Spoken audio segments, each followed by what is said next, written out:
$5 tube of lipstick from the cosmetics counter. It had seemed like a bad dream, especially Joelle's reaction to it all. She had shown no remorse as she'd slouched in the chair with her arms folded, refusing to make eye contact and coolly swinging her foot. Beautiful Joelle, with the cinnamon-colored hair that reminded Kathleen so much of her own father's. But the last thing Kathleen needed in this situation was to be reminded of her father. Thankfully, she was able to persuade the store manager not to press charges, since it was Joelle's first offense. But she would be banned from shopping at the mall for 1 year, and a second offense would earn her a trip to the police station and a juvenile record. Kathleen had practically kissed Officer Marks on both cheeks. "Where are your friends?" Kathleen asked Joelle when the police finally allowed them to leave. "Didn't you come to the mall with Colleen and Stacy?" Joelle shrugged. "They ditched me when I got caught." "Some friends?" "Can you drop me off at Colleen's house?" Joelle asked when they reached the car. Kathleen stared at her in disbelief. "Are you out of your mind?"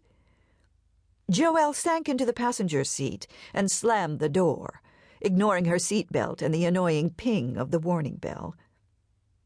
When she reached to crank up the volume on the car radio, Kathleen shoved aside her hand.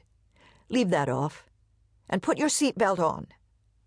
"Like you care what happens to me." Kathleen felt herself losing control.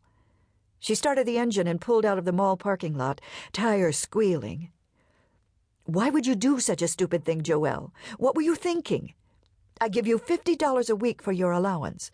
What would possess you to steal a $7 lipstick?" Joelle shrugged. "It's no big deal. They let me go." After that, the ride home degenerated into a screaming match, ending with Joelle's threat to leave home and never return. Kathleen had made the very same threat, how many years ago? But she had followed through on it. Kathleen's hands were still trembling as she reached across the kitchen table for the portable phone to call her husband. Thankfully, she got Mike himself instead of his voicemail. "What's up, Kath?" "You need to come home," she said, her voice breaking. "Can you tell me more than that? I'm kind of busy." "Joelle was arrested for shoplifting."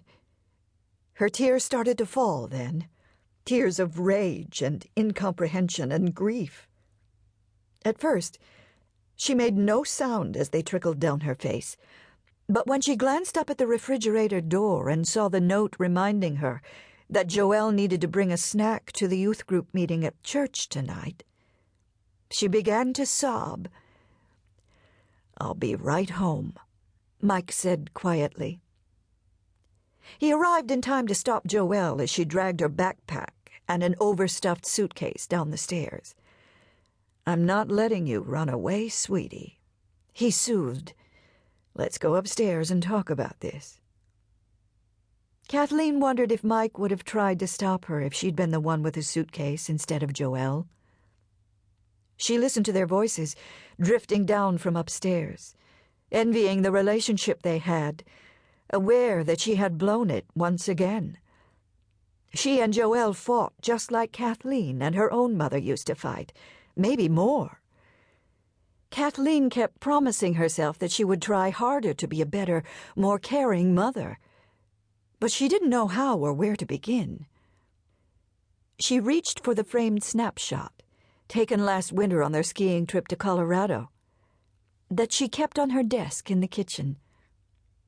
All three of them were smiling as they squinted in the glare of winter sun, their faces scrunched together in a rare moment of bonding, a picture-perfect family. Mike's habitual worry lines were relaxed into smile lines, and his bristly steel-gray hair was hidden beneath a ski cap, making him look younger than his 58 years.